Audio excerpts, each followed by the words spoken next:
Hello friends, I warmly welcome to all of you on my YouTube channel. I hope you are well. चलिए, पिछले video में मैंने आपको क्या बताया था? पिछले वीडियो में मैंने आपको प्रेजेंट इंडेफिनिट टेंस का नेगेटिव सेंटेंस बताया था। पिछले वीडियो में हमने क्या बताया था आपको? प्रेजेंट इंडेफिनिट का नेगेटिव सेंटेंस के बारे में बताया था। हम इस वीडियो में आपको तीसरी सेंटेंस, इसके तीसरे प्रकार के बारे में बात करेंगे, जो आपका होगा सिंगल इंट्रोगेटिव सेंटेंस है, या तो इसको यस या नो टाइप सेंटेंस कहते हैं, यस या नो टाइप इंट्रोगेटिव सेंटेंस, या तो क्लोज्ड इंट्रोगेटिव सेंटेंस इसको कहते हैं। इसके बारे में हम क्या करेंगे, जानेंगे। मतलब इस सेंटेंस को तीनों नाम से जाना जा सकता है। इसको आप तो सिंगल इंट्रोगेटिव बोलिए, या तो क्या बोलेंगे, यस या नो टाइप बोलेंगे, या तो क्या बोलेंगे, क्लोज्ड इंट्रोगेटिव सेंटेंस बोलेंगे। मतलब तीनों सेंटेंस आपका क्या होता है, एक ही होता है। तो चलिए, सबसे पहले हम ये जानते हैं कि यस या नो टाइप सेंटेंस क्या होता है। तो मैंने आपको इसको सेंटेंस वाले वीडियो में बताया था कि यस या नो टाइप सेंटेंस क्या होते हैं, मतलब ये सेंटेंस होते क्या हैं। तो मैंने आपको ये बताया था कि मतलब ऐसे प्रश्न जिसका उत्तर आप क्या कर सकते हैं, जिसका उत्तर आप यस या नो में दे सकते हो। मतलब ऐसा कोई भी प्रश्न जिसका आंसर क्या होगा, या तो यस होगा या तो नो होगा, तो ऐसे सेंटेंस को हम क्या बोलते हैं, यस या नो टाइप सेंटेंस बोलते हैं। मतलब देखिए, अगर हम बात करें तो इसमें बताया था मैंने, और भी तरीके बताए थे कि ऐसा कोई भी प्रश्न होगा जिसका उत्तर आप क्या कर लेंगे, अपने सिर को हिला करके दे लेंगे। जैसे अगर हाँ कहना तो आप ऐसे ऐसे कर लेंगे, नहीं कहना तो ऐसे ऐसे कर लेंगे।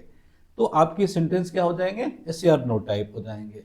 तो चलिए, हम क्या करते हैं, हिंदी में पहचानते हैं कि कैसे हम पहचानेंगे कि कोई सेंटेंस यस या नो टाइप लिखा है। मतलब हम हिंदी में ये जानेंगे कि कैसे हम ये जान पाएंगे कि कोई सेंटेंस यस या नो टाइप लिखा है, या तो सिंगल इंट्रोगेटिव लिखा है, या तो क्लोज्ड इंट्रोगेटिव लिखा है। हम इसको जानने की कोशिश करते हैं। तो चलिए, इसमें एक शब्द आपकी पहचान के लिए होगा, सबसे इंपॉर्टेंट जो शब्द वो आपका हो जाएगा क्या। मतलब अगर हम बात कर लें तो इसमें क्या शब्द आपके लिए बहुत इंपॉर्टेंट होगा। देखिए, मतलब अगर आप सेंटेंस यस या नो टाइप होगा तो क्या हो सकता है, आप इसको देखिए क्या आएगा आपका। बात कर लें आप तो इसमें क्या शब्द क्या होता है, क्या शब्द वाक्य के पहले आएगा, या तो वाक्य के क्या हो जाएगा, पहले आएगा। अगर हम बात कर लें तो क्या शब्द क्या होगा, क्या शब्द वाक्य के पहले आएगा। कंडीशन नंबर, इसकी तीन कंडीशन हो सकती है। यस या नो टाइप होने का तीन कंडीशन आपका होगा। पहला क्या हो गया, पहला सेंटेंस आपका ये हो गया कि जिसमें क्या शब्द क्या होगा, क्या शब्द पहले आएगा तो भी आपका यस या नो टाइप होगा। या तो दूसरी कंडीशन आपकी क्या होगी, अगर यही क्या शब्द कहाँ लिखा होगा, पीछे लिखा होगा। अगर वाक्य के पीछे भी यही वाक्य आपका लिखा है, वाक्य के पीछे लिखा है, तो भी आपका क्या होगा, तो भी आपका यस या नो टाइप होगा। मतलब देखिए, पहली पहचान क्या थी, क्या शब्द कहाँ आना है। अगर क्या शब्द वाक्य के शुरू में आ गया, स्टार्ट में आ गया, तो सेंटेंस आपका यस या नो टाइप होगा। या तो क्या शब्द क्या होगा, किसी सेंटेंस के लास्ट में आ गया, तो भी सेंटेंस आपका क्या होगा, यस या नो टाइप होगा। चलिए, एक और तरीका इसका हो सकता है कि कभी कभी आपको कुछ ऐसे सेंटेंस मिलते हैं कि जिसमें क्या शब्द लिखा ही नहीं होगा, केवल किसी असर्टिव सेंटेंस के लास्ट में सिर्फ क्वेश्चन मार्क लगा होगा। क्या लगा होगा, क्वेश्चन मार्क। देखिए, इसमें न क्या शब्द कहीं नहीं लिखा है, केवल क्वेश्चन मार्क लगा होता है। तो ऐसे सेंटेंस को भी हम क्या बोलते हैं, ऐसे सेंटेंस को भी हम यस या नो टाइप सेंटेंस बोलते हैं। जैसे करके देखिए, आप मुझे जानते हैं, बस आपको अपने बोलने की एक्सप्रेशन को क्या करना है, चेंज करना है। मतलब जब आप इसको बोलेंगे तो ऐसे नहीं बोलेंगे कि आप मुझे जानते हैं क्वेश्चन मार्क, ऐसा नहीं बोलना है।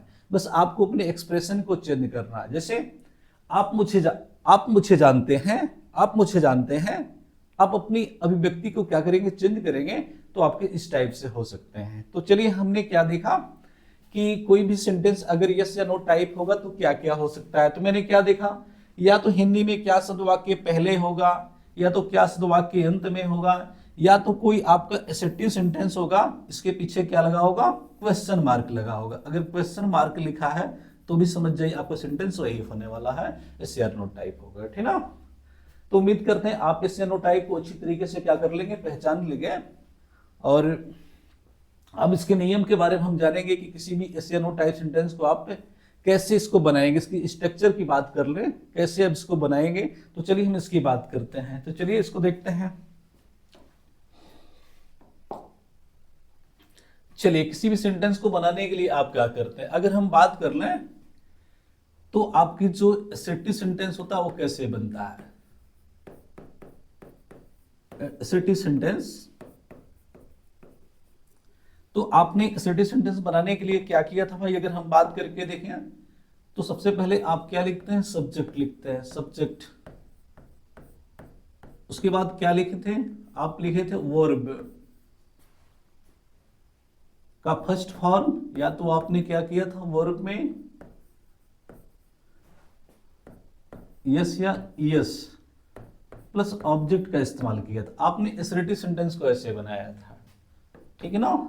अब हमने इसी का नेगेटिव सेंटेंस बनाया था, इसी का जो हमने नेगेटिव बनाया था तो वो क्या कर लिया था, ये पहला सेंटेंस आपका था, पहला, दूसरा ये था आपका नेगेटिव, तो जिसमें आपने क्या किया था, सब्जेक्ट लिखा था, फिर डू लिखा था या तो डज लिखा था, वर्ब का फर्स्ट फॉर्म लिखा था और प्लस ऑब्जेक्ट लिखा था। मतलब ये दूसरा आपका नेगेटिव सेंटेंस था, दूसरा सेंटेंस था, ठीक ना। तो चलिए अब तक हमने क्या देखा था, जब हम कोई असर्टिव सेंटेंस बनाते हैं तो इसमें क्या होता था, सब्जेक्ट लिखते थे, वर्ब का फर्स्ट फॉर्म लिखते थे, वर्ब में क्या लिखते थे, एस या तो ऑब्जेक्ट। मतलब कर्ता अगर आपका एक वचन था तो क्रिया में हम एस लगाते थे, अगर कर्ता बहुवचन था तो क्रिया में क्या करते थे, एस नहीं लगाते थे, ठीक ना। जैसे हम कोई सेंटेंस लिख लेते हैं, जैसे लिख दिए राम गोज टू हाउस। चलिए देखिए हमने ये सेंटेंस बना दिया आपका असर्टिव का, ठीक ना। तो हमने इसका नेगेटिव भी बनाया था, तो नेगेटिव इसका बनाएंगे तो क्या बन जाएगा, Ram does not go to house. देखिए हमने नेगेटिव ऐसे बनाया था, ठीक ना। तो आज की जो हमारी तीसरी होगी वो होगा एसआर नो टाइप। कौन टाइप होगा, एसआर नो टाइप, जिसको हमने बात किया है एसआर नो टाइप की मतलब क्या होता है, इसकी हम देखेंगे।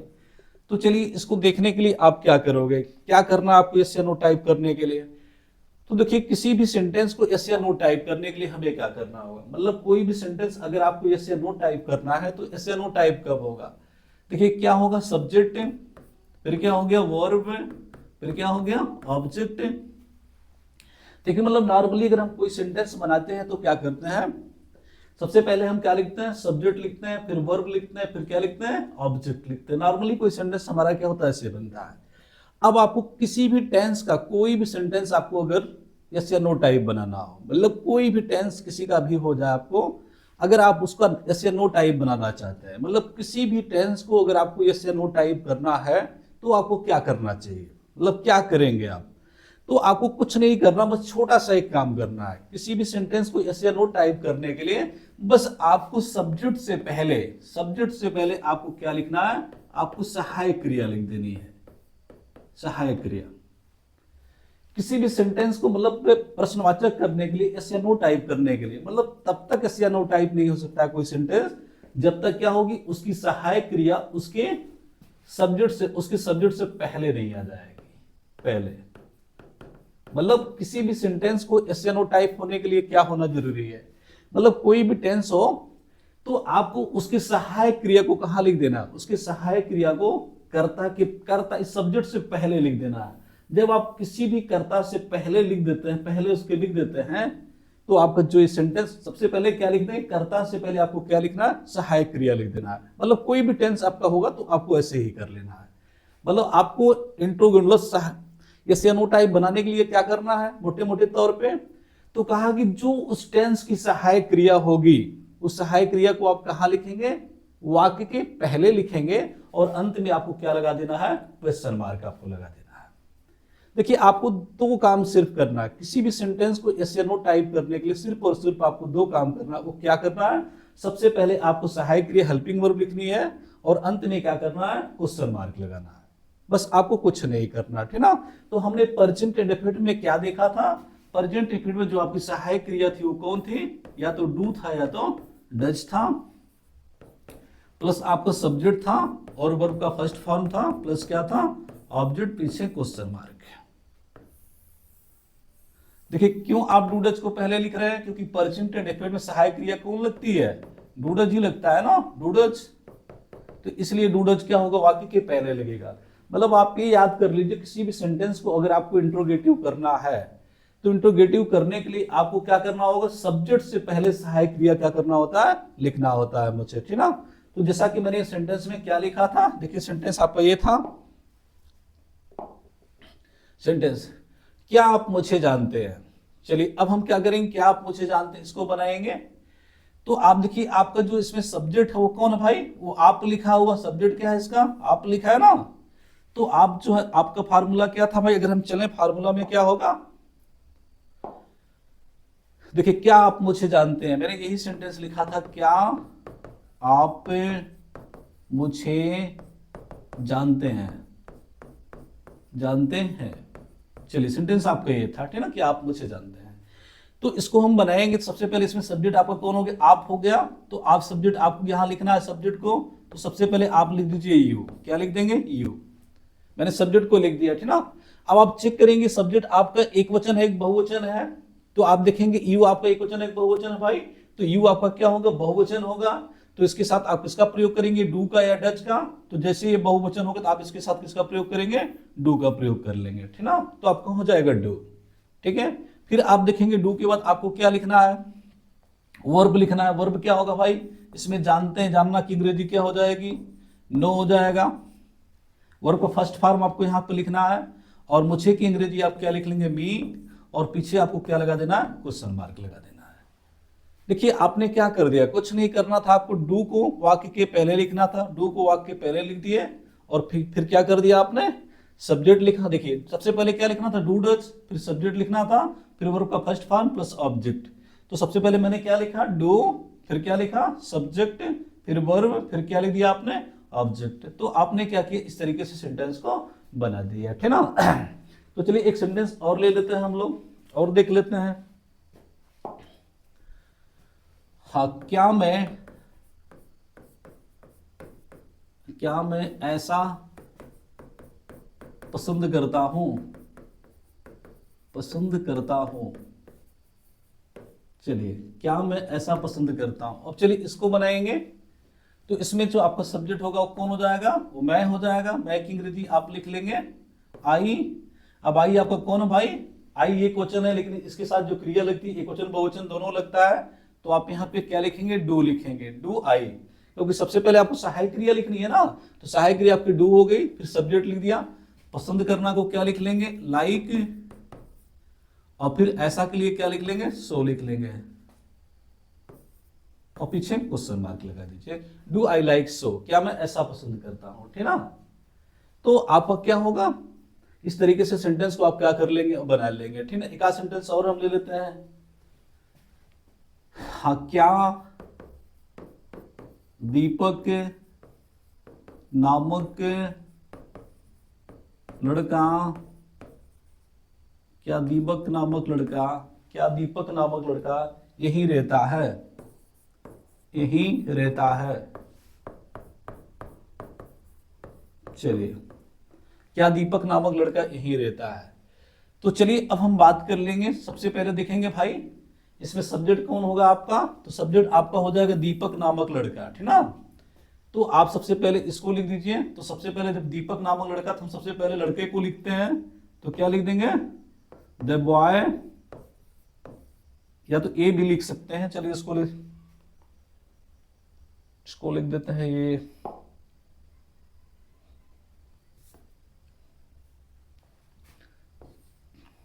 चलिए ए बॉय,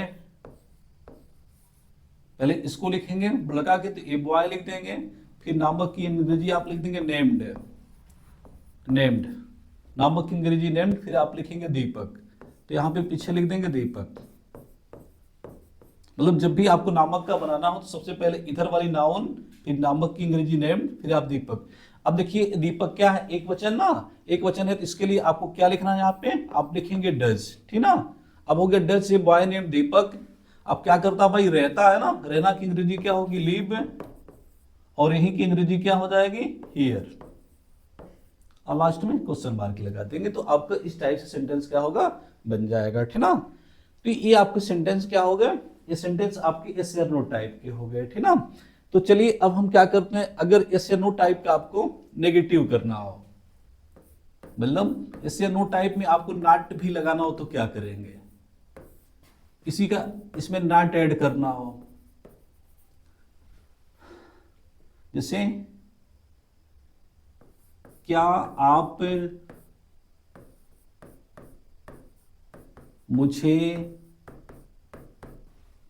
मुझे नहीं जानते हैं।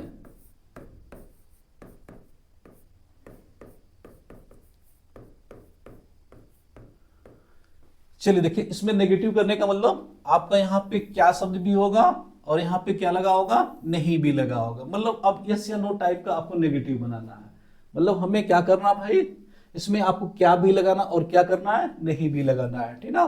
तो आप इसको कैसे बनाएंगे, हमने वही फार्मूला ऐड करेंगे हम लोग। सबसे पहले क्या लिखेंगे, डू या तो लिखेंगे डज, प्लस हम क्या लिखेंगे, बात हम करें तो इसके बाद हमें लिखना है सब्जेक्ट,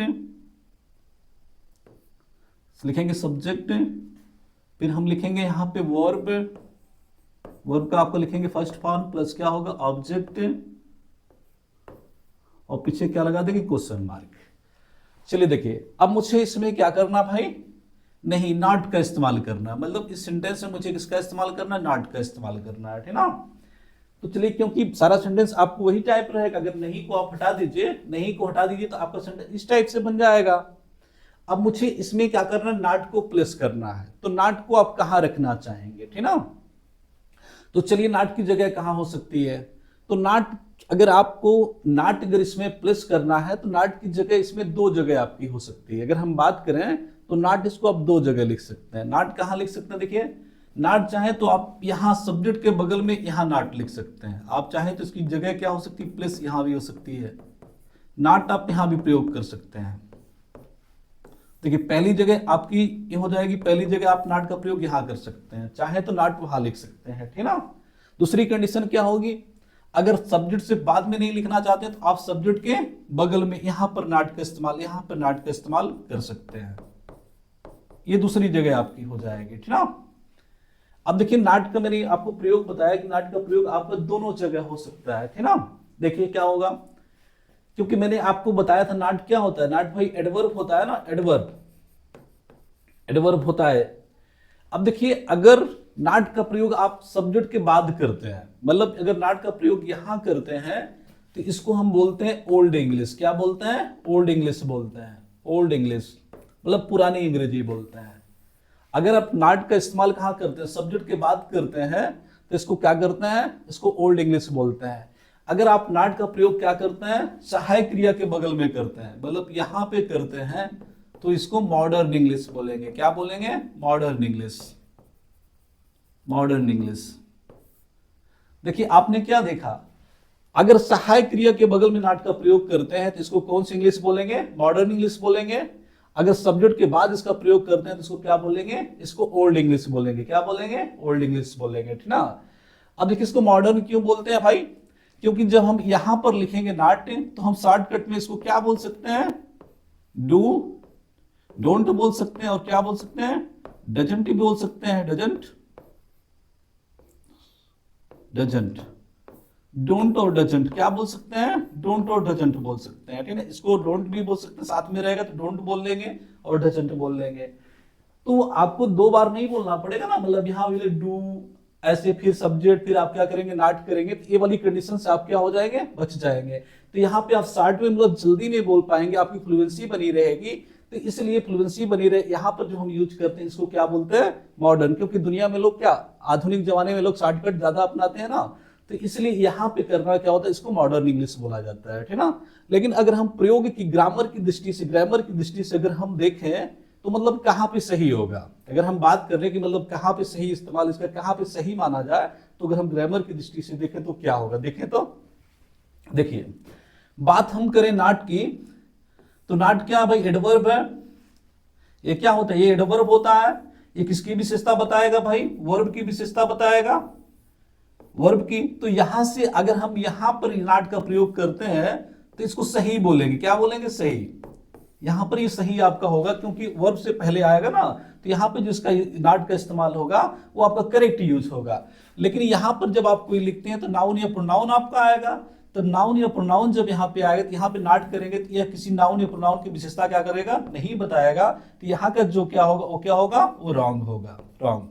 मतलब अगर आप करेक्ट यूज देखिए तो सब्जेक्ट के बाद वाला नॉट क्या होता है, सही यूज होता है, लेकिन सब्जेक्ट से पहले वाला क्या होता है, गलत होता है, क्योंकि क्या होता है यहाँ पे नाउन या प्रोनाउन अगर इसको क्वालिफाई ही नहीं करेगा, तो इसलिए यहाँ वाला यूज आपका क्या हो सकता है, गलत हो सकता है। लेकिन मॉडर्न इंग्लिश में क्या करते हैं लोग, इसी को ज्यादा बोलते हैं, क्योंकि भाई जमाना है क्या, थोड़ी सी गलत ही सही लेकिन काम आपका जल्दी से हो जाए तो वो ज्यादा अच्छा होता है, ठीक ना। तो ये रहा हमारा वीडियो। अब हम चलिए एक सेंटेंस भी आपको दिखा दे रहे हैं, चलिए ले लेते हैं। क्या आप मुझे नहीं जानते हैं, ले लेते हैं, बनाएंगे तो क्या बनेगा, लिख लेंगे डू, फिर लिख लीजिए इसी में नॉट लगा लीजिए, डोंट यू नो मी, एक ऐसा बन जाएगा, या तो एक ऐसा ले लीजिए, डू यू नॉट नो मी, ऐसा बना लीजिए। देखिए मैंने यहाँ पे नॉट का प्रयोग यहाँ पे कर लिया, यहाँ पे सब्जेक्ट की बात कर लिया, सब्जेक्ट से पहले कर लिया, ठीक ना। तो आपका इस टाइप से क्या होगा, सेंटेंस बन जाएगा, ठीक ना। तो उम्मीद करते हैं आपको मेरा वीडियो क्या होगा, पसंद आया होगा और आपने इस बात को क्या किया होगा, अच्छी तरीके से समझा होगा, ठीक ना। अगर मेरा वीडियो आपको पसंद आया तो आप इसको लाइक, कमेंट और सब्सक्राइब करें। Thank you for watching.